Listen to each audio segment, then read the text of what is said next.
안녕하십니까, 함재봉입니다. 한국 사람 만들기 26강 헬조선과 개신교 잡았습니다. 3권의 3장 헬조선과 개신교의 내용이 되겠습니다. 지난 시간 끝에 이제 예고해드린 대로 이번 시간은 실제로 개신교 선교사들이 들어와서 이제 어떤 사업들을 벌이고 그것이 조선 사회를 이제 어떻게 변화시켜 나가는가 하는 부분이 되겠습니다. 제일 잘 우리가 알고 있는 부분 역시 근대 의료죠. 광해원이 열리는 게 개신교 선교의 결정적인 계기, 그야말로 신의 한 수가 됐었으니까 이제 광해원이 열리고요. 그래서 광해원이 첫 1년 동안에 1460명의 환자를 치료합니다. 얼마나 참 줄였겠습니까? 하루에 한 300명 건가? 하여튼 엄청난 숫자의 환자들이 몰려들었습니다. 스크랜튼도 정동감리교 선교본부 내 작은 병원을, 그러니까 스크랜튼이 들어와서 한 달 동안은 광해원에서 같이 알렌하고 언더우드랑 같이 도와서 일하다가 자기 나가서 또 다른 병원을 더 만들겠다 그래서 이제 감리교가 나와서 따로 또 병원을 만들죠. 그래서 그 병원도 개원해서 첫 해 동안에 2,000명 이상의 환자를 진료하고 공간이 부족해지니까 확장 공사를 마쳐서 1886년 6월에 다시 개원을 하는데 이때 이제 고종이 여기에다 시병원이라는 이제 이름을 또 이제 하사를 합니다. 그래서 오른쪽 위에 사진이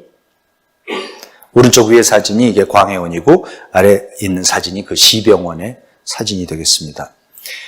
1887년에는 감리교 여성해외선교부 북부지회가 메타 하워드 박사를 조선에 파견합니다. 스탠턴이 여성들을 위한 방을 병원 내에다가 따로 만들어서 환자들을 받았는데 조선 여성들이 외간 남자, 그것도 더구나 외국 남자가 진료하는 거를 절대 용납이 안 된다는 거를 알아서 급히 선교본부에다 여자 의사 좀 보내달라고 해서 여자 의사가 1888년에 메타 하워드 박사, 여기 사진에 나오는 시카고 의대를 갓 졸업한 메타 하워드 박사가 정동에 와서 첫 여성병원을 설립합니다.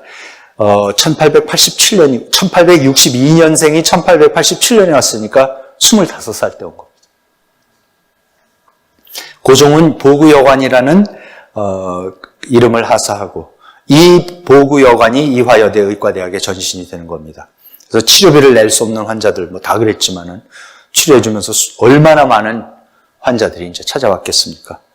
그래서 너무 이제 경무에 시달리다가 하워드 박사가 2년 만에 건강이 이제 완전히 악화돼서 몸이 망가져서 이제 어쩔 수 없이 귀국을 하게 됩니다. 그러니까 그 다음에는 또 선교본부가 다음 사람 좀 보내라 그래갖고 해외 여성 선교 서부지부가 1890년 로제타 쇼워드 홀 박사를 이제 보냅니다. 그래서 제가 로제타, 그러니까 태어났을 때 부모님 성이 쇼워드라서 로제타 쇼워드고 남편 이름이 홀이라서 이제 홀이 되는데 정말로 감동적인 대표적인 이 선교의 가정 얘기입니다. 1860년 9월 뉴욕 리버티라는 농장에서 3남매의 둘째로 태어났고 아버지가 어머니보다 24살이 위고 감리교회에서 일하는 분이었고 그리고 먼저 부인의 자식들도 있고 어쨌든 그랬었다는데 동네에 있는 고등학교를 졸업하고 리버티 사범학교하고 오스웨이거 주립사범대학교를 졸업해서 선생님이 돼서 1883년부터 고향 마을로 돌아와서 고향에 있는 그 리버티에 있는 초등학교, 고등학교 교사 선생 역할을 해요. 그러다가 86년에 한 강연에서 인도의 의료 선교가 필요하다는 강사의 호소를 듣고는 펜실베니아 여자의과대학에 입학해서 3년 후 의학 박사 학위를 취득을 합니다.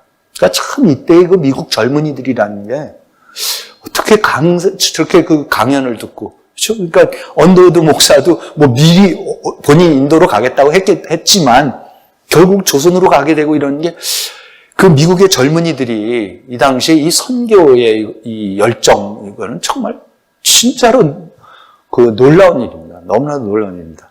그래서 이제 그 셔워드 박사도 이제 박사학위를 취득하고 그 다음에 6개월 동안 뉴욕에 있는 스타튼 아일랜드의 유아아동병원에서 인턴십을 마치고 그 다음에 뉴욕 남부 맨해튼의 메디슨가 그 선교 약국이라고 그래요. 디스펜서리라니까 진료소에서 임시로 근무를 합니다. 여기에서 캐나다 출신의 거기 약국 그 진료소 감독을 하고 있던 윌리엄 제임스 홀, 여기 사진에 나오는 윌리엄 제임스 홀 박사를 만나서 서로 이제 약혼을 하게 됩니다. 근데 홀은 캐나다 감리교 선교사로서 원래 중국을 가게 돼 있었어요. 그래서 셔워드도, 로제타 셔워드도 그럼 이제 약혼자를 따라서 중국 선교를 가기 위해서 뉴욕 외국 선교회에다가 신청서를 이제 제출을 했습니다. 그랬는데 이제 메타 하우드 박사가 조선에서 보구여관을 열었다가 너무 힘들어서 이제 몸이 지쳐서 미국으로 돌아가니까 그러니까 선교본부가 90년 8월에 메타 하우드의 후임으로 당신이 가라 그래요. 그래서 다 셔워드 보고 그랬더니 남편이 어떻게 해요? 남편이 거꾸로 자기 선교본부한테 그럼 나도 조선으로 가겠다. 조선으로 가겠다는 사람은 아무도 없었는데 다 조선으로 오게 만들어져요. 정말로 참 놀랍습니다. 그래서 그 셔워드와 함께 91년 조선으로 와서 92년 6월 27일 한양에서 결혼을 해요. 조선에서 외국 사람이 최초로 결혼하는 경우입니다. 이듬해 아들을 낳아서 아들의 이름을 셔워드라고 자기 메이든 네임, 자기 그 처녀 때 이름을 줬죠. 그래서 윌리엄 홀은 이때 평양을 자주 다니면서 그곳에도 새로 선교본부를 설립을 합니다. 그래서 로제타 홀은 한양에 볼드윈 진료소를 개설을 하고 이것이 나중에 이 위에 있는 사진입니다. 오른쪽 위에 있는 사진 볼드윈 진료소인데 이게 나중에 릴리안 해리스 기념병원 동대문 병원이 이게 되는 겁니다.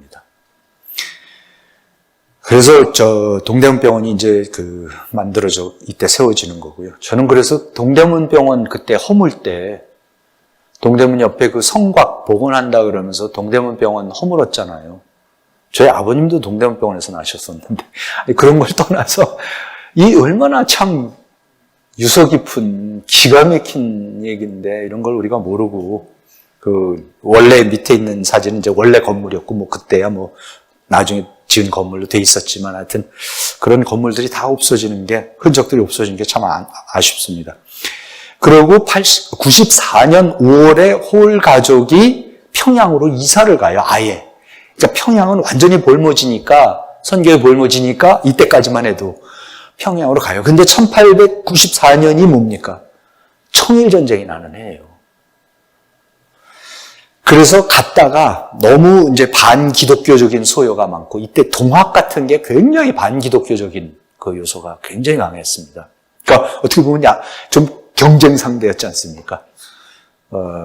그래서 그리고 이제 청일전쟁이 나서 가족들이 다 빨리 돌아오라고 그래서 소환이 됩니다.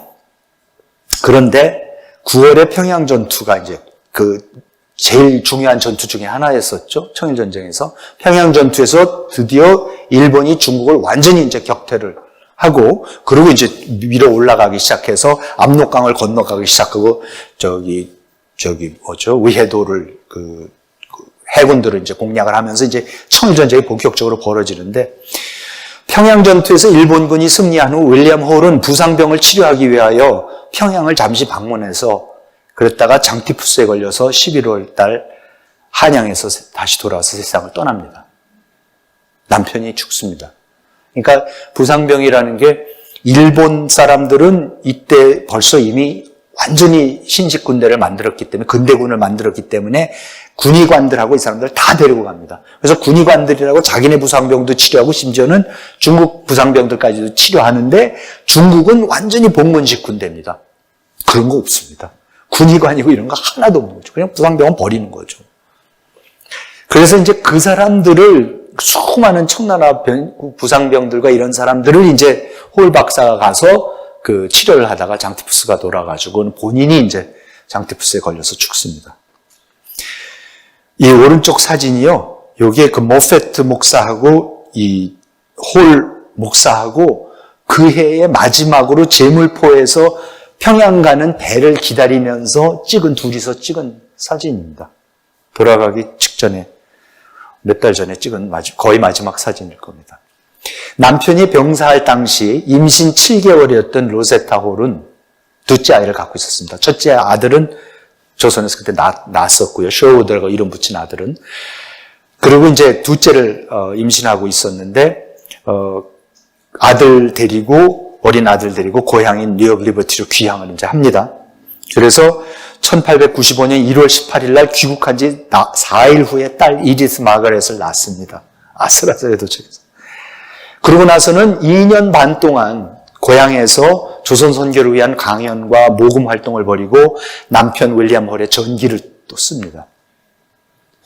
그러고는 97년 가을 조선으로 돌아옵니다. 그래서 98년 5월에는 평양으로 또 갑니다. 98년 5월 23일 딸 이디스 마가렛이 아메바성 이질로 죽습니다. 평양에서 그 갓난 딸이 또 죽습니다.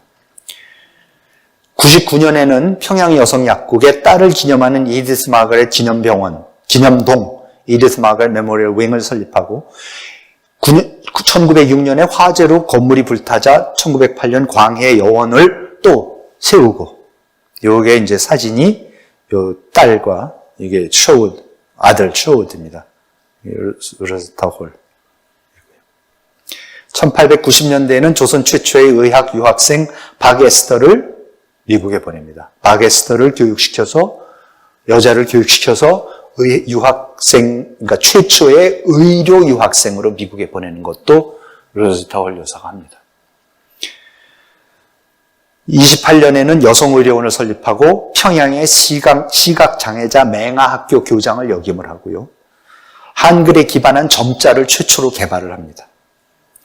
로제타의 아들 쇼우드 홀 역시 의사가 되어서 조선과 인도에서 결핵퇴치의 일생을 바칩니다. 1933년 미국으로 돌아가서 뉴욕주 글로버스빌에 정착하여서 새어머니가 또 있었대요. 간호를 하고. 그 후로도 10년 동안 의사로 봉사하면서 글을 쓰고 강연을 하다가 1943년 감리교 선교사들을 위한 요양원에 들어가서 51년 세상을 떠납니다. 그래서 로제타 홀의 시신은 화장되어서 양화진 외국 선교사 묘역에 남편, 딸과 함께 합장이 되어 있습니다. 이게 지금 양화진에 있는 이 가족의 묘입니다. 윌리엄 제임스 홀, 그 파운더 메디컬 미셔너리 하면서 가족 이름이 다 있습니다. 쇼우드 홀까지. 어린 딸도 그렇고요. 꼭 양화진 가보세요. 정말 양화진은 가보실 만합니다. 진짜로 이분들에 대한 우리가 고마움을 절대로 잊어서는 저는 안 된다고 생각합니다. 놀라운 선교 역사입니다. 진짜 이런 분들이 있으니까 이 교회가, 개신교가 이렇게 조선에 뿌리를 내릴 수 있었다고 생각을 합니다. 1885년 4월 9일 날 광해원이 열리고 8월 3일 날 아펜젤러가 배제학당을 엽니다. 그러니까 오자마자 병원은 그야말로 오자마자 출근을 그냥 한 거고요, 그날로. 그리고 와서 시차 적응되자마자 그야말로 이제 학교를 시작을 한 겁니다. 그래서 여기서 그때 당시 자기네들이 뭐를 가리키느냐, 교육 철학. 우리는 조선 사람들을 더 나은 조선 사람으로 만드는 것을 보람으로 여겼다. 우리는 조선 사람들이 조선의 것에 대해 자랑스러워하기를 원한다. 우리가 여기에서 사업을 시작한 지 얼마 안 되는 짧은 기간 동안에 우리는 점진적으로 우리가 마음속으로부터 하고 싶은 일을 하기 시작했으며 조선에는 조선의 가능성을 보여주기 시작했다고 생각한다. 85년 5월 11일에는 정동고아원 학교를 언더우드 목사가 시작을 합니다. 이게 경신학교입니다. 이 고아원에는 약 25명의 남자아이들이 수용되어 있습니다. 그때 보고서 쓴 겁니다. 그들은 방을 치우기도 하고 자기 먹을 음식을 마련하기도 하면서 학교 운영에 필요한 일들을 많이 하고 있습니다. 어린애들한테 자치를 가리키는 거예요. 지금 조선 아이들이 어떻게 자라고 있었습니까? 완전히 방치돼서 아무것도 못 배우고 어른들은 그냥 술주정하고 도박하고 지금 이러면서 착취당하고 그러고 살고 있었는데 이 고아들을 데려다가 이제 제대로 규칙적인 삶 이런 거를 가르치기 시작합니다. 그들은 새벽 3시 반에 일어나서 몸차림과 방을 잘 정돈해 놓고 8시까지 한문을 공부하고 외국인 선생들과 같이 아침 예배를 보고 나서 아침 식사를 합니다.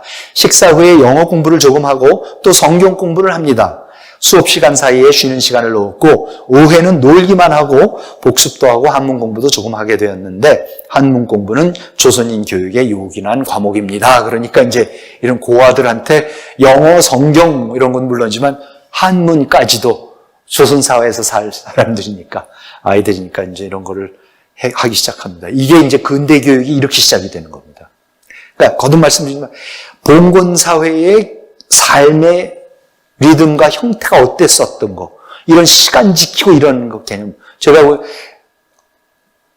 근대인들이 시간을 지키게 된 첫 계기가 기차역 때문에 그랬다는 말씀도 드리고 그랬지 않습니까? 그러니까 이런 근대적인 질서라는 게요, 그냥 건물 이런 게 절대 아닙니다. 우리가 이런 생활 리듬을 갖고서 근면해야 되고 성실해야 되고 기강을 잡아야 되고 규율을 해야 하고 이런 게 다 여기서 들어옵니다. 이렇게 해서 처음 들어오는 겁니다.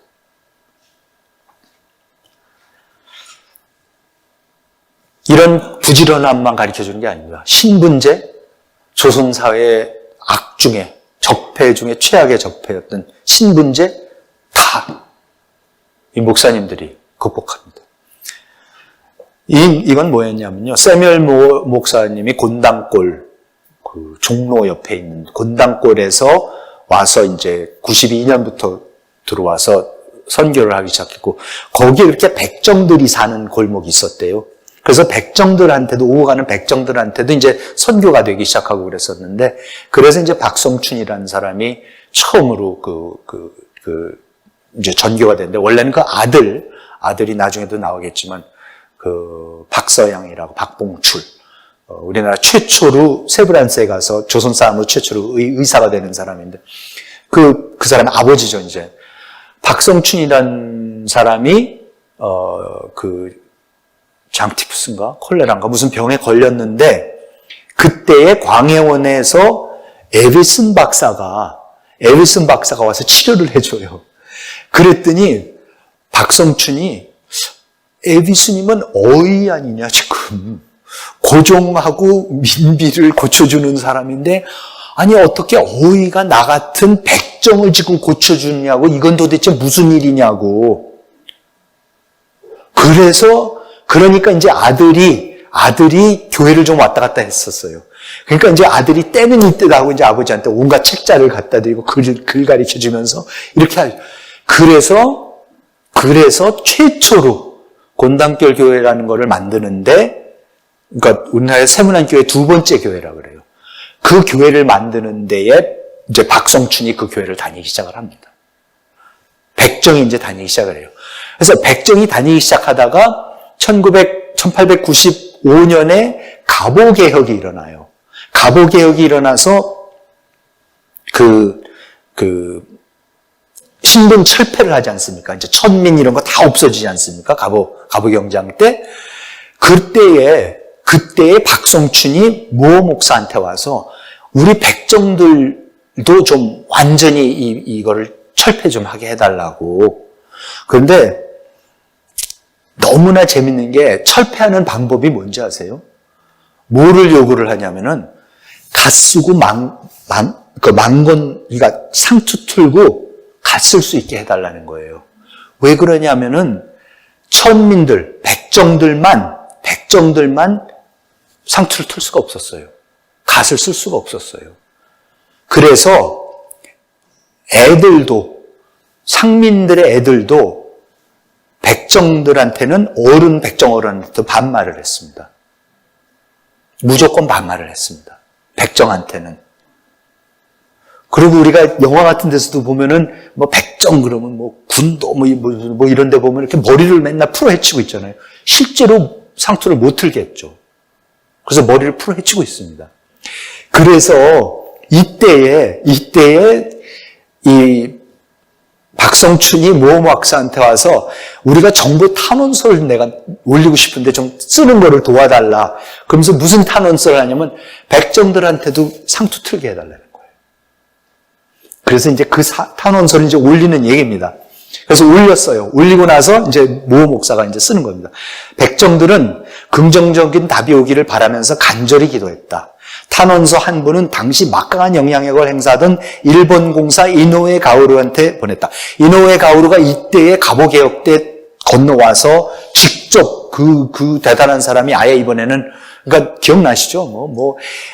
김홍지 모든 사람이 가서 다 만나서 이노우에 가오루 했더니 우리가 옛날엔 이랬는데 너희도 자강해라 뭐해라 늘 그랬던 사람인데 이제 더 높아진 사람인데 이 사람이 청일전쟁 때 이때니까 내가 가서 좀 한번 제대로 좀 개혁 좀 해볼 걸 돕겠다고 그래서 건너와 있었어요. 이 사람도 실패하고 갑니다. 이 사람도 실패하고 결국은 가지만 그건 이제 나중에 나올 얘기고 아무튼 이제 이때 이노우에 가오루까지 와 있으니까 이 세뮤 무어 목사가 아예 그 사람한테 직접 쓰자. 그래갖고 이제 이노우에 가오루한테까지 편지가 올라간 겁니다. 그는 백정을 돕겠다고 하였으며 이노우에 가오루가 일본에서는 반상 벌써 철폐를 했으니까 차별을. 이에 백정들은 용기를 얻었다. 링컨 대통령의 노예 해방 선언을 들은 흑인들도 백정들도 각과 망건을 쓰는 것을 허락한다는 포고문을 들은 백정들의 기쁨보다 더 클 수는 없었다. 노예 해방됐든 그거를 경험했던 링컨 대통령 밑에서 경험했던 미국의 흑인들보다도 백정들이 그래 이제 이거 써줘야 된다라는 얘기 듣고 그 기쁨에 비하면 아무것도 아닐까요? 어떤 사람들은 너무나 기쁜 나머지 밤에도 갓을 벗지 않았다. 그런데 많은 장소에 백정들에게도 갓과 망건을 허락하는 방이 붙는다. 그럼에도 불구하고 오랜 관습을 거역하는 것을 무서워한 백정들은 갓과 망건을 쓰는 것을 망설였다. 백정들의 조합장이 된 박성춘은 기독교로 개종한 다른 백정들과 함께 동료 백정들이 갓과 망건을 쓸 수 있도록 용기를 북돋아주고 도왔다. 그들은 다니는 곳마다 기독교 서적을 뿌렸고 자신들의 해방은 신의 도움으로 이루어진 것이라고 간증하고 다녔다. 수원에서 50명의 백정들이 모였을 때 박성춘은 자신이 때로는 다른 사람들과 동등하게 머리를 들고 다닐 수 있는 나라로 도망가고 싶어 한 적이 있다면서 진짜 이런 나라에 내가 왜 사냐? 나 도망가. 백정들의 고난을 이집트에서 노예로 고통받던 이스라엘 민족의 역사와 비교하였다. 이스라엘 사람들은 물론 우리와 같은 그런 억압을 견뎌내야 하지는 않았지만 그러니까 백정들이 당한 억압은 이스라엘 민족이 이집트에서 당한 것보다 훨씬 더하다고 이제 박성춘은 생각을 한 겁니다. 그들도 꽤 힘든 세월을 보냈고 그 이스라엘 민족도 그들을 해방시킨 것은 전능하신 하나님의 권세였다. 바로 그 하나님이 우리를 해방시켜 주셨고 그분을 제외한 그 어떤 곳으로부터도 반푼어치의 도움도 받은 것이 없다고 하였다. 하나님이 우리 해방해 주셨다. 정확하게 알고 있는 거예요. 이 사진이 이게 박서양입니다. 박성춘 사진이 없습니다. 그래서 그 아들, 그 아버지를 교회로 인도했고 나중에 그 세브란스에 가서 최초의 조선 사람 의사가 되는 이 박봉출이고 원래 이름이 박봉출인데 나중에 개명을 해서 박서양으로 이름을 바꿨습니다. 그러고 났는데 박성춘의 얘기가 끝이 아닙니다. 대단한 인물입니다. 놀라운 인물입니다. 역사에서 계속 나오는데 1895년 4월 13일 날 드디어 박성춘이 세례를 받게 됐어요. 군단걸 교회에서. 문제가 생깁니다. 양반 교인들이 문제가 불거집니다. 그 당시 이 교회, 이게 이제 모 목사 회고록입니다. 그 당시 이 교회 교인들 중 다수는 양반 계급 출신이었다. 박성춘이 교회에 다니기 시작한 지 얼마 안 된 어느 일요일 예배에 양반들이 대부분 결석하였다. 선교사가 그중 한 사람에게 묻자, 자기죠. 이제 내가 그중 한 사람에게 묻자 그는 다음과 같이 답했다. 당신이 아시다시피 우리 교회에는 중대한 문제가 발생하였습니다. 우리가 이곳에 온 것은 하나님을 경배하고 우리의 구세주를 섬기기 위해서였습니다. 우리는 조선의 많은 관습들을 버리고 상민들과 우리보다도 지체가 낮은 사람들이 우리와 함께 앉는 것을 허용하였습니다. 그러나 아직 조선의 관습이 조금은 남아 있습니다. 그러니까 상민들하고 하는 것까지는, 예배를 같이 보는 것까지는 어떻게 그래도 봐줄 수가 있는데, 야, 이거 아무리 그래도 그렇지, 이 백정들하고 같이 이거 예배를 보라. 요거는 조금 그래도 우리 관습 좀 남아있는데, 이거는 어쩔 수 없다라고 그럽니다. 백정이 이 교회에 와서 우리와 함께 앉는다는 것은 우리가 받아들이기에는 조금 벅찹니다. 그는 또 다음같이 말했다. 우리는 그리스도를 버리려고 하는 것이 아닙니다. 우리가 새 교회를 지을지 아니면 어느 사랑채에서 모일지는 아직 모르겠지만 지금처럼 계속할 수는 없습니다. 그래서 1895년에 이 사람들이 나가서 홍문동 교회라는 교회를 따로 설립을 합니다. 그래서 그때 당시에 모 목사가 지금 입교인 중에 절반이 가버렸고 나는 하나님이 방황하는 양들을 다시 돌아오게 할 것이며 하나님 자신의 영광을 위하여 모든 일을 하시기를 바란다. 나는 아이들과 더불어 너무나 많은 양들을 잃어버렸다라고 이제 씁니다. 그건 이제 다 양반들이 나가서 따로, 그러니까 양반제가 이 반상의 차별이 신분제가 얼마나 굳은지를 이제 알 수 있습니다. 그런데 이것도 놀랍게 해결이 납니다. 1898년 6월에 곤당골 교회, 백정들이 나가는, 지금 박성춘이 나가고 있는 이 모 목사가 심우하고 있는 교회가 불이 나서 전소가 됩니다. 그랬더니 곤당골 교회의 교인들이 홍문동 교회로 가서 예배를 드리기 시작해요. 홍문동 교회에서, 그러니까 곤당교회에서 나왔던 양반들이 불러요. 우리 교회로 나오라고. 그때 자기네가 버리고 나왔던 그 백정들을 다시 불러요. 그래서 무 목사가 다시 통합된 새 교회 담임 목사를 맡아. 그 전까지는 홍문동 교회는 와있던 에비슨, 언더우드 모든 아펜셀 이런 분들이 번갈아 가면서 이제 시무를 가서 설교를 하고 이제 그랬었는데 이게 다시 합치면서 그 모 목사님도 다시 모셔와서 그래서 다시 교회가 하나가 됩니다. 그래서 교회 이름은 홍문동 교회를 그대로 유지를 하기 시작했습니다. 그래서 지금 이게 홍문동 교회인데 이 홍문동 교회에서 지금 승동교회가 나옵니다. 그리고 남대문 교회도 나오게 되고 그래서 승동교회, 남대문 교회가 나중에 둘 다 3.1운동에 아주 결정적인 역할을 하게 되고 그런 교회들인데 이렇게 또 생겨납니다. 그러니까는 신분제, 조선의 신분제를 극복하는 것도 바로 이 개신교 때문에 극복해 나가기 시작합니다. 여성 해방. 지난 시간에 조선 여성의 처지에 대해서 많이 말씀드렸죠.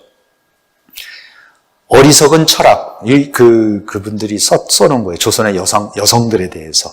어리석은 철학, 인위적인 종교의 교리, 애매모호한 법적인 권리, 문맹과 방치는 모두 조선에서 여성을 남성 밑에 지위에 묶어놓았다. 그러나 조선의 여성은 이러한 억압에도 불구하고 이를 극복하면서 이론적으로는 불가능한 지위를 일상에서 차지하고 있다.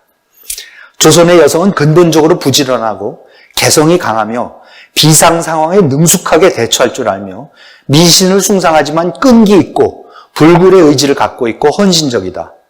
여성들의 부지런함과 성실함의 증거는 남자들의 것에 비해 훨씬 더 많이 찾아볼 수 있다. 조선 민족의 옷을 입히는데 남자 재단사는 없다. 모든 사람들이, 남자들이 입고 있는 모든 한복 다 다 여성들이 만든다.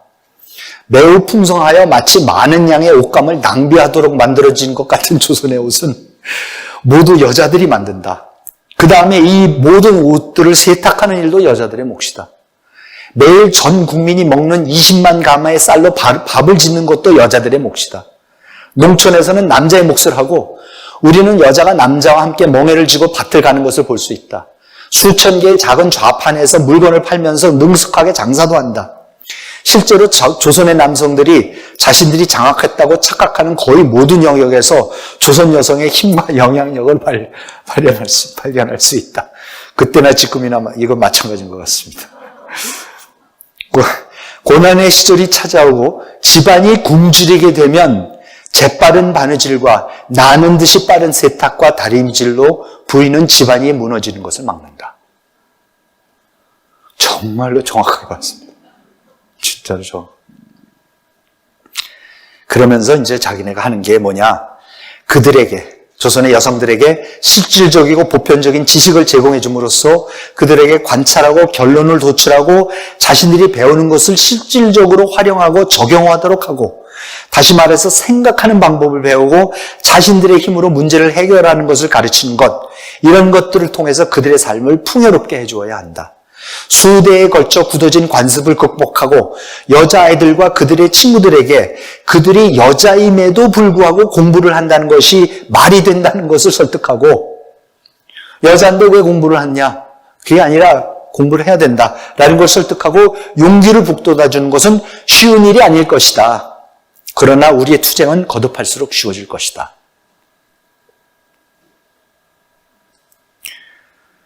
요즘은 대학 입시 성적으로 보나, 사관학교 입시 성적으로 보나, 여자아이들이 압도적으로 우세하다고 그러는데, 이제 드디어 선교사님들이 뜻을 이루신 것 같습니다. 목적 달성을 완벽하게 하신 것 같습니다. 자, 그리고 이제 지난 시간에 말씀드렸죠. 이름이 없다. 이 조선 여성들은 이름이 없다. 다 무슨 애기씨, 어디 댁 이러는데.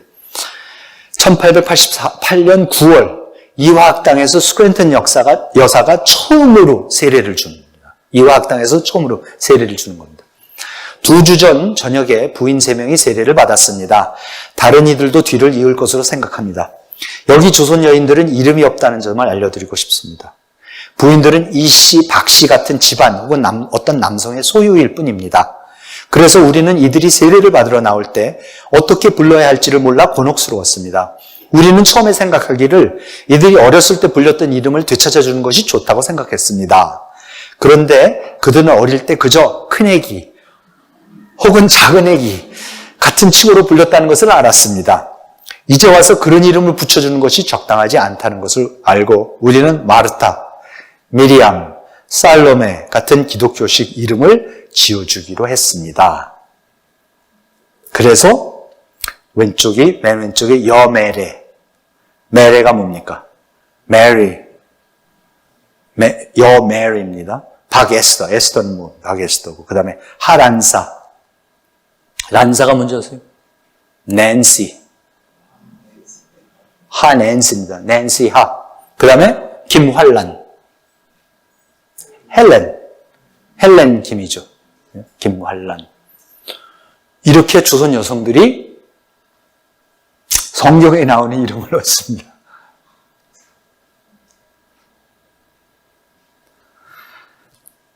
조선 최초의 선거.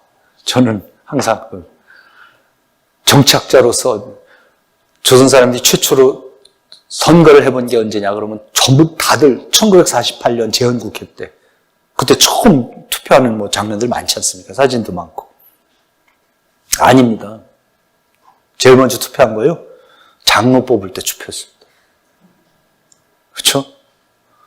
장로를 뽑는다. 이게 나중에 이제 제가 칼뱅 신학 이제 이런 거 말씀드릴 때 그게 나오게 되겠지만은 결국은 중세 봉건 사회를 뒤집는 것 중에 가장 핵심적인 게 뭐예요? 모든 사제나 모든 거를 위로부터 임명하라는 게 봉건 사회 아닙니까? 그렇죠? 그러니까 교황, 추기경, 대주교, 주교, 사제, 평신도 이렇게 내려가는 거 아닙니까? 근데 개신교에서 어떻게 했습니까? 칼뱅이 뭘 합니까? 장로를 일반 교인들이 뽑는 거예요. 교인들이 뽑습니다. 자기 지도자를. 그리고 장로들이 목사를 초빙해 오고. 중세 봉건 사회를 완전히 거꾸로 놓는 거예요. 민주주의 그렇게 해서 나오는 겁니다. 지금 여기선 무슨 일이 벌어집니까? 민주주의가 지금 일어나고 있는 게 1887년 10월 7일입니다. 이게 기록상으로는 그 전에도 있었는지 모르겠지만 기록상으로는 제가 찾은 기록상으로는 최초의 민주선거였고 그 선거를 뽑는 건 장로로 뽑는 거였습니다.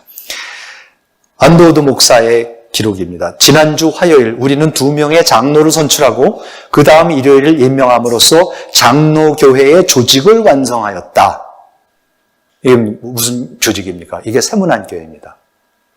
우리는 14명의 교인으로 시작하였고 일요일 1명을 더 받았다. 그래서 이제 지금 한옥 보이는 한옥이 그 컴파운드에 있었던 교회로 쓰고 있던 건물이라고 그럽니다. 이때 바로 같은 이 세문안교회 창립 그 투표를 장로 뽑는 투표를 했을 때에 그때 존 로스 목사도 같이 있었습니다. 존 로스 목사는 이제 또 스코틀랜드 장로교 파견돼서 만주에서 하면서 만주에서 이제 서상윤 뭐 이런 분들을 또 만나서 한글 성서 번역을 이제 시작했던 분이고 이분이 한글 성서 번역 때문에 이제 자주 조선을 왔다 갔다 해서 언더우드 목사, 아펜셀러 목사 이런 분들하고 같이 합심을 해서 계속해서 이제 성서 번역을 하고 있는 동안이었습니다. 그래서 이때도 성서 번역 문제를 논하려고 만주에서 이제 배를 타고 들어와서 그날 저녁에 언더우드 목사한테 간 겁니다. 신약 성서 문제로 뱃길로 한양으로 갔다. 나는 특별한 날 저녁에 한양에 도착했다. 나를 맞아준 언더우드 씨는 그날 밤 자신의 작은 예배당에 가서 그곳에서 자신의 작은 모임을 공식적인 장로교회로 조직할 것이라는 사실을 알려줬다. 어둠이 도시를 덮자 나는 그와 그의 의사 동료들과 함께 길을 나섰다. 장지문을 살짝 두드리자 우리는 어느 방 안으로 인도되었고 그곳에는 총명해 보이는 정장한 14명의 남자들이 우리를 기다리고 있었다. 그 중에 한 명은 그날 밤 세례를 받았다. 그러나 보다 중요한 것은 그 참석자들의 투표를 통해서 그중 2명을 장로로 선출하는 일이었다. 그중 2명이 만장일치로 선출되고 그 다음 안식일에 공식으로 임명되었다. 이게 최초의 민주선거입니다. 그리고 방금 로스 목사 말씀도 드렸지만 한글의 재창제입니다. 한글은요 세종대왕이 만드셨지만 선교사들이 다시 만들었습니다. 세종대왕이 만들자마자 안 썼습니다. 사대부들이 전부 다 거부를 했죠. 최만립 이런 사람들이 유명한 사람들이 상소 올렸고 왜 이런 말도 안 되는 언문 이런 저급한 언어를 쓰시게 하냐고 우리가 기가 막히니 한문이라는 문자가 있는데 이걸 왜 쓰냐 그러면서 그래서 전혀 안 쓰지 않습니까? 그러니까 아까도 여자들한테 그냥 언문이나 가르쳐주는 여자들한테나 가르쳐주는 거. 그렇죠? 그렇지만 절대로 선비들이 사대부들이 절대로 배우지 않는 말입니다. 그러니까 다시 말씀드리면 한글로 된 거는 아무것도 없었습니다. 한글로 된 최초의 단행본이 뭔지 아세요? 신약성서입니다. 최초의 단행본, 그전에는 단행본이 없었어요. 그냥 사랑 편지 가끔가다 왜 발견되고 그러지 않습니까? 선비들이 부인들한테 언문으로 쓰고 그런 편지들은 남아있고 그렇지만 제대로 된 책이 최초의 한글 책은 성경입니다. 이거를 이제 선교사들이 와서 보면서 하는 얘기입니다. 엄격하게 말하자면 조선 특유의 문학이란 존재하지 않는다. 참 충격적인 얘기입니다. 조선의 문학이 그러면 뭔가? 그럼 조선의 문학이 다 있지 않나? 그러면 근데 용비어천가가 한글로 쓰고 그 다음부터는 세종대왕이 용비어천가 쓰고 그 다음에 없어요. 그럼 전부 다 한문 문학밖에 없습니다. 그렇죠? 민요나 옛날 얘기, 여자들과 아이들을 위한 소설 몇 가지를 제외하고는 모두 중국식 사고의 틀 안에서 중국 문자, 한문으로 표현되어 있다. 배움 또는 교육, learning, education는 조선어와는 무관한 개념들이다. 조선어는 원시적인 수준에 머물러 있다.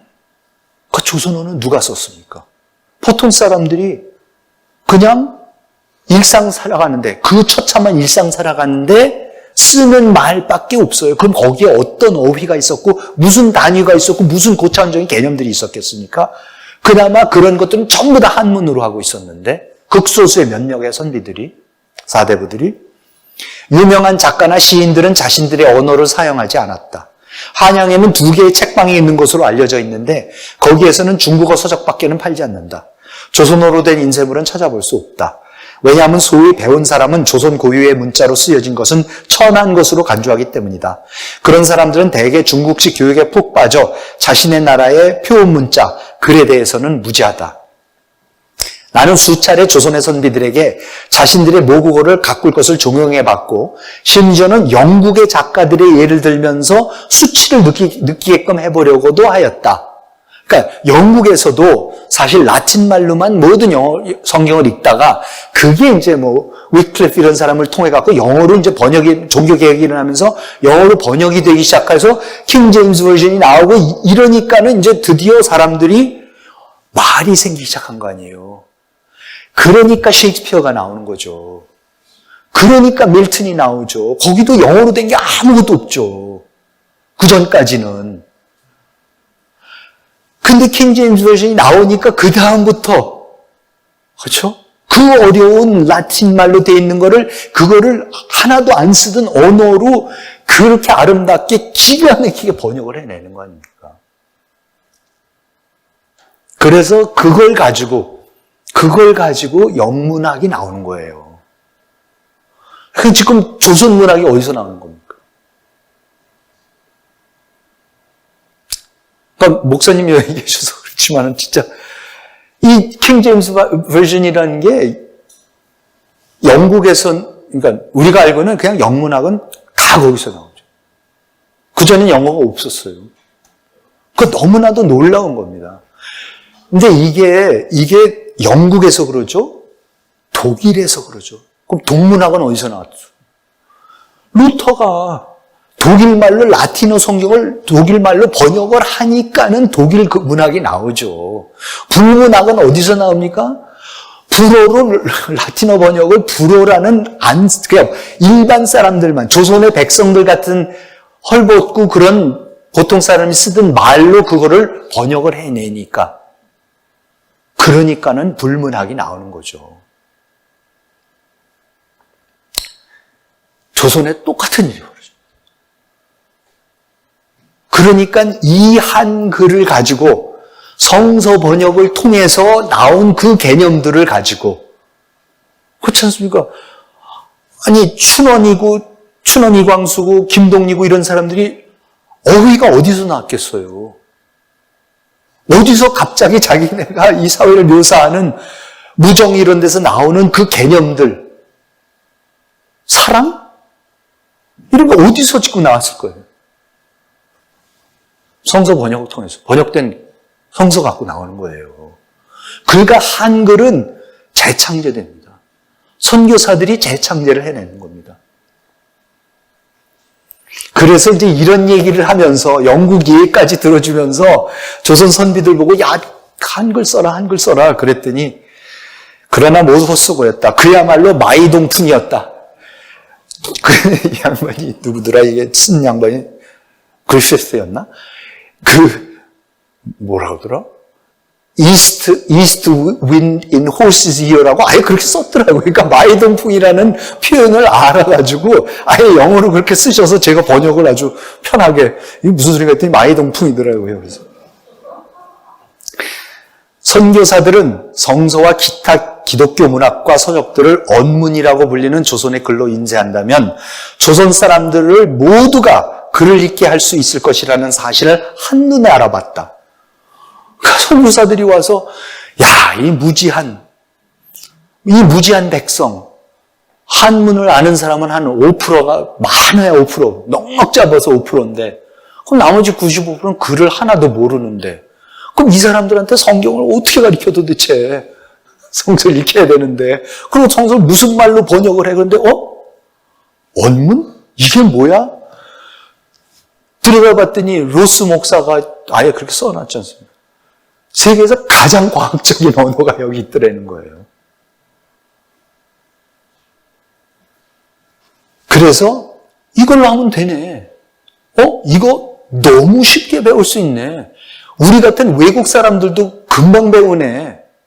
한국 사람들, 조선 사람들 얼마나 쉽게 배우겠냐. 자기네 말인데. 그렇게 함으로써 여자도 배울 수 있을 정도로 쉽기 때문에 언문을 그토록 격렬한 사대부 계급을 일시적으로나마 소외시킬 수밖에 없었다. 조선의 글은 따라서 기독교를 전파하는 데 있어서 헤아릴 수 없이 값진 도구가 되었다.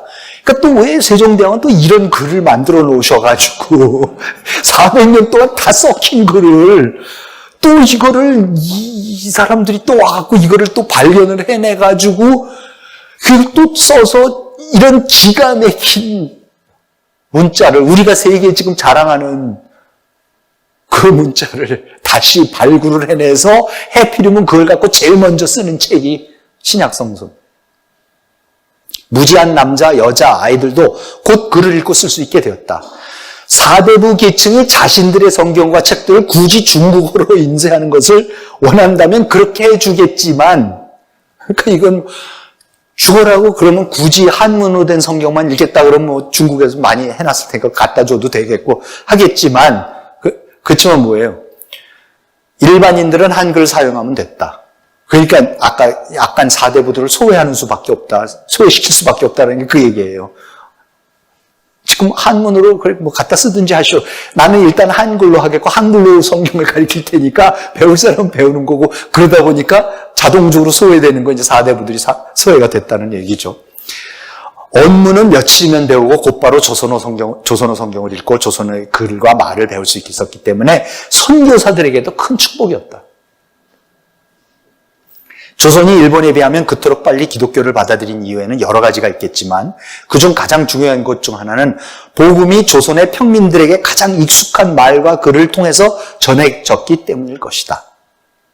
조선의 특권층 학자들은 언문을 너무 배우기 쉽다는 이유로 더러운 글이라고 비판할지 몰라도 선교사들은 이 경멸의 대상이던 흙그릇을 천상의 보물을 담는 용기로 만들었다. 얼마나 멋진 표현입니까? 천상의 보물을 이 천대받던 이 그릇에다. 너무 성서적이지 않습니까? 좀 이상할 정도로 성서적인 것 같아요. 조선은 복음의 전령들이 도래하기 전까지는 자국의 문학을 갖고 있지 않는 나라들 중 하나였다.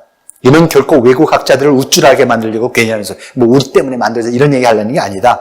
조선어로 번역된 성경은 조선 사람들의 정신과 가슴을 뛰게 하였을 뿐만 아니라 그 전까지는 알려지지 않았던 새로운 사유체계, 형이상학적인, 그렇죠? 실존적인 이 엄청난 세계를 지금 우주를 보여주는 거 아니에요. 창조부터 시작해서 이런 얘기를 조선 사람들이 언제 접해봤었고, 사대부들도 못 접해보던 거를 지금 한글로 하니까는 가장 무지몽매했던 백성들이 제일 먼저 이걸 접하는 거예요, 지금. 말과 글의 새로운 기준을 마련함으로써 진정한 의미에서의 군문이 태동할 수 있는 계기를 마련했다. National Literature가, Korean National Literature가 나오게 되는 계기가 이렇게 해서 나왔다. 시간 관계상 제가 이 한글의 재창제 부분은 실제로 그러면 로스 목사가 어떻게 했고 이 부분 책을 보시면 제가 자세히 써놨기 때문에 언더우드 그다음에 이수정이 어느 부분을 어떻게 번역을 했고 이게 이제 합쳐져서 언더우드하고 아펜셀러가 얼마나 고생을 하면서 1901년에 이제 결국은 그 신약 성서를 발간하고 그 신약 성서 앞에 그 같이 동참했던 사람들의 사인까지 있는 그런 그 성서도 아직도 남아있고 그렇답니다. 그게 정동교회에서 그때의 그 식을 했었고, 증정식을 했었고, 그때에 중국에서는 의화단 사건이 나가가지고 외국 사람들을 전부 다 선교사들이라는 사람들을 죽이고 쫓아내고 그런 그 사건이 벌어졌을 때 거기에서 몸을 피해서 조선으로 몸을 피해왔던 선교사들이나 이런 사람들도 그 자리에 참석을 했었대요. 최초의 조선어로 완성이 된 신약 성서를 봉헌하는 그 예배에 왔었다고 그러더라고요. 그러면서 진짜로 이 한글이라는 거의 역할, 그 다음에 이제 개신교의 역할에 대한 또 하나의 참 가슴 뭉클한 그런 장면이 그때 벌어졌습니다. 근데 그 부분은 하여튼 책 한번 직접 보시고요. 요게 이제 사진만 말씀드릴게요. 왼쪽 위가 로스 목사, 아까 말씀드린 그 스코틀랜드 출신 장로교 목사, 만주에서 선교하신 분, 언더우드, 아펜젤러, 게일 목사, 그 다음에 이수정이 자기 신앙 고백을 한글로 써놓은 겁니다. 그리고 이제 이게 한글 성서회 모임입니다. 요게 지금 이름이 잘 생각이 안 나요. 언더우드, 오른쪽이 게일이고 아펜젤러고, 그 다음에 이 나머지는 이제 전부 다 이분들이 인쇄해내기 시작한 한글된 언문적입니다. 자, 그러면 이런 이제 선교, 교육 선교, 의료 선교, 그 여성들에 대한 선교, 이런 것들이 그 다음에 이제 한글 창제, 신문제 극복, 이런 거를 통해가지고, 그러면 이제 이걸 조선 사람들이 어떻게 받아들였는가 하는 그 부분이 되겠습니다. 이게 이제 언더우드 목사 부인이 써놓은 책인데, 15 Years Under the Top Knots in Korea라는 책인데, 정말로 기가 막힌 책입니다. 이번에 책 쓰면서 저도 그냥 영인본 있는 거 그냥 우연히 이렇게 보고 읽기 시작했는데 너무나 내용이 좋은데, 15년간 조선에서 살면서 톱너츠라는 게 삼투튼 사람들과 15년 조선 지내면서 이제 그 경험을 이제 써놓은 건데, 거기에 나오는 내용 중입니다. 그러니까 처음에 그 신화순이라는 사람이 개종을 하게 되는 계기에 대해서 써놓은 겁니다. 콜레라 병원이 개원한 후, 그러니까 이제 광해원도 있었지만 이제 여름마다 콜레라가 창궐하니까 이제 뭐 또 병원 또 열고 그랬겠죠. 그곳에 여러 번 들린 이 신화순이라는 사람은 외국 여자들이 밤새도록 병든 조선의 노동자들을 간호하는 것을 보고 놀랬다. 어느 날 그중 한 명이 모든 노력에도 불구하고 죽자 그를 위해 목 놓아 우는 것을 보고는 놀라고 감동하여 이 종교에는 무엇인가가 저들로 하여금 우리를 이토록 사랑하게 하는 것이 있다. 자신을 잊어버리는 내가 전에는 꿈도 못 꿔본 어떤 것, 신비로운 것, 영광스러운 것, 내 것이었으면 했다. 그러면서 개종을 하겠다 그런다는 겁니다. 그러니까 신화순이라는 사람은 많은 조선 사람들 같이 선교사들 주위에서 좀 이렇게 얼쩡거리면은 뭐 일도 생기고 돈도 좀 생길까 해갖고 맨날 기웃기웃하고 이제 옆에서 뭐 돕는 척하고 하던 사람 중에 하나였는데, 그날따라 보는데 웬 서양 여자가 밤새 앓고 있는 조선 사람, 생면무지 처음 보는 사람인데 그 사람을 치료를 밤새 하고, 그러던 사람이 죽으면 목 놓아서 우는 걸 보고, 이건 도대체 그러니까 얼마나 조선 사회가 각박했고, 기억나시죠? 그러니까 스크랜턴이 성문 밖에 그 성벽에서 있는 여자하고 아이를 데려다가 지게꾼한테 시켜서 갖다 옮겨놨더니 지게꾼이 품삯 안 받겠다고 그랬다는, 그러니까 감동을 받는 거예요. 아니, 이 사람들은 도대체 뭔데, 저 사람들은 뭔데 알지도 못하는 사람을 저렇게 사랑하게 한다는, 저거는 무슨 종교냐 도대체. 자신을 잊어버리게 하는 저 종교는 뭐, 나도 저것 좀 갖고 싶다. 그랬다라는 겁니다. 그래서 신화순 사람이 개종을 합니다. 이거는 언더우드 목사 부인이 이제 그 사람에 대해서 이제, 그는 굶주렸었고 하나님은 그를 먹이셨다. 그는 구세주를 찾아 나섰고 이내 찾았다. 그리고 구세주를 찾은 다음에는 곧바로 다른 사람들에게 복음을 전하기 시작했다. 그는 조선 사람들이 무거운 짐을 옮길 때 사용하는 지게를 쥐고, 그는 이렇게 소박한 방법으로 밥벌이를 하면서 전도, 즉 말씀을 전하기 시작했다. 그는 행주까지도 가서 강변에서 비웃는 사람들 앞에서 하루 종일 얘기했다. 그러면서 신화순이 이제 전교를 이렇게 하니까 그 다음 얘기가 또 있습니다. 그냥 길어서 옮기지 않고 책에는 한번 아주 꼭 보세요. 그러면은 이제 어느 날 여기 어디죠? 행주까지 가서 이제, 그래서 신화순이 가서 이렇게 전도를 하고 그러니까 이제 언더우드 목사 내외가 거기를 이제 실제로 전도 여행을 가기로 했어요. 그래서 행주를 가는데 행주의 근처에 가서 잠깐 쉬고 있는데 웬 사람들이 와가지고 언더우드 목사 내외보고 당신이 저쪽 아랫동네 사람들이 읽는 그 책을 준 사람들이냐고. 그러니까 이제 뭐 성서나 이런 거죠. 그러니까 그래서 그렇다고 그랬더니 그 책 좀 우리한테 달라고 그러더래요. 그래서 왜 그러냐 그랬더니 그 아랫동네 놈들이 그렇게 못돼 먹은 놈들이었었는데 맨날 우리 거 훔쳐가고 그러는데 당신들이 주는 책을 읽더니 완전히 착하게 바뀌어버렸는데 이게 무슨 책인지 몰라서 우리도 읽고 싶어서 달라고 그런다고. 그래서 책을 주고 갔대요. 이제 갔어요. 갔더니 처음 가는데 동네 사람들이 나와가지고 그 못 부르는 한국 사람들이 찬송가라는 걸 안 불러봐서 노래라는 거 몰라봐서 노래를 그렇게 못했답니다. 이거 참 놀라운 일인데 요즘 우리 이 노래 좋아하는 민족 보고 그런 얘기하면 이것도 놀라운 얘기인데 그렇게 노래를 못했대요.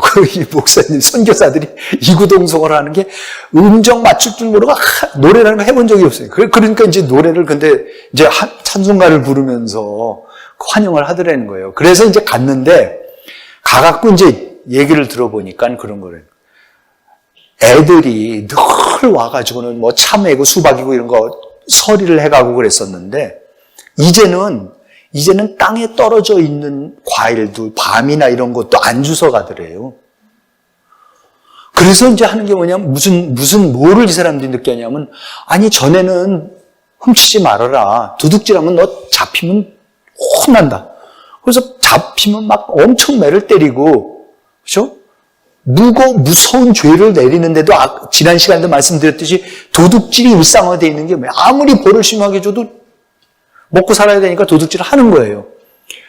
그러니까 이제 이 동네 사람들도 맨날 옆 동네 와가지고 그런 거 가져가고 그랬는데 아니 이 성경을 읽고 이러기 시작하더니 갑자기 땅에 떨어져 있는 것도 안 가져가더라는 거예요. 그러니까 무서워서 뭐를 안 하는 거는 알겠는데 잡히면 큰일 날까 봐 겁나서 안 하는 건 알겠는데 그런 것도 아닌데 자발적으로 이게 하면 안 된다라고 생각하게 만드는 이 종교는 또 뭐냐라는 거예요. 이거는 또 무슨 종교냐. 아픈 사람, 생명부지 사람을 그렇게 정성껏 간호하고 잘못되면 우는 이 종교는 도대체 뭐고 배가 고파 죽겠고 하는데도 이거는 가져가면 안 되는 거다 그러면 안 가져가게 만드는 그런 생각이 들게 만드는 이 종교는 뭐냐 그러는 겁니다. 그래서 개종들이 일어나기 시작합니다. 그러면서 이게 이제 1890년대에 장로교에서 이 세례를 주기 전에 지켜야 되는 7가지가 있었어요. 그래서 제가 책에는 장로교 칠거지약이라고 장난스럽게 이름을 붙여봤는데 근데 이거를 읽어보면은 여태까지 말씀드렸던 이 조선사회를 아까 그 고아들을 갖다가 언더우드가 어떤 교육을 시켰다라는 거 기억나시죠? 그런 식으로 구체적으로 어떻게 일상을 고쳐나가는 게 그냥 보입니다. 첫째, 누구든지 교인이 되려면 조상 숭배를 해서는 안 된다. 그냥 가서 부딪히는 거예요. 타협이고 아무것도 없어요. 뭐 축소해서 하라 이게 아니라 안 된다. 정말로 무서운 겁니다. 그냥 목숨 걸고 하라는 거죠, 사실은. 교인은 오직 하나님만을 섬기고 어떤 경우에도 다른 신을 섬길 수 없다. 따라서 조상신을 섬기는 제사는 어떤 경우에도 용납될 수 없다. 둘째, 안식일을 거룩히 지켜야 한다. 안식일에는 개념이 없었습니다. 서양에도 없었습니다. 안식일, 일요일날 쉬는 그 개념이 없었습니다. 개신교 전에는. 그러니까 우리 일주일에 한 번씩 쉬는 게 이것도 다 이 선교사 덕분입니다. 요새는 이틀씩 쉬지만은. 주일은 안식의 날이고 거룩한 날이므로 사람이나 짐승이나 모두 안식을 취해야 한다. 생계 유지를 위해서 일해서는 안 되고 엿새 동안 힘써 일하고 주일은 쉬어야 한다. 긴급을 요하는 일은 할 수 있지만 아주 긴급한 사태는. 셋째, 부모를 공경하라. 살아계신 부모에 대한 효도는 하나님의 명령이므로 살아생전에 부모를 섬기기를 주께 하듯 해야 한다. 넷째, 불법적인 혼인관계를 금하라. 하나님께서는 그러니까 one man, one woman을 지으시고 부부로 삼으셨으니 서로를 버려서는 안 되고 첩을 두거나 음란한 일을 해서는 안 된다라고 당시 조선에서 몇백 년 동안 남자들이 살아오던 방식을 일거에 안 된다 라고 합니다. 다섯째, 먼저 자신의 가족에게 복음을 전하라. 모든 교리를 행하는 것은 무엇보다도 중요한 것이므로 자기 가족을 설득하여 찬양하고 기도하며 일심으로 하나님을 의뢰하고 순종케 해야 한다. 그래서 세례 받으러 오기 전에 뭡니까? 부모님, 시부모님한테 한글을 가르치게 했습니다. 한글을 깨우쳐드려서 성서를 같이 읽게 돼야지 세례를 주겠다고 했습니다. 이래서 우리나라의 문자 해독률이 올라가는 겁니다. 이렇게 시작이 되는 겁니다. 무슨 문교부가 있어서 시작되는 게 아니라 선교사들이 와서 이런 종교를 전파하면서 이렇게 누구나 개종하고 싶은 종교를 만들어서 하면서 그 대신 개종을 하는 조건으로 이러이러한 규율들을 지키고 한글 배워라. 한글 어른들한테 가르쳐라. 애들한테 가르쳐라. 성경을 무조건 읽을 수 있어야만 된다.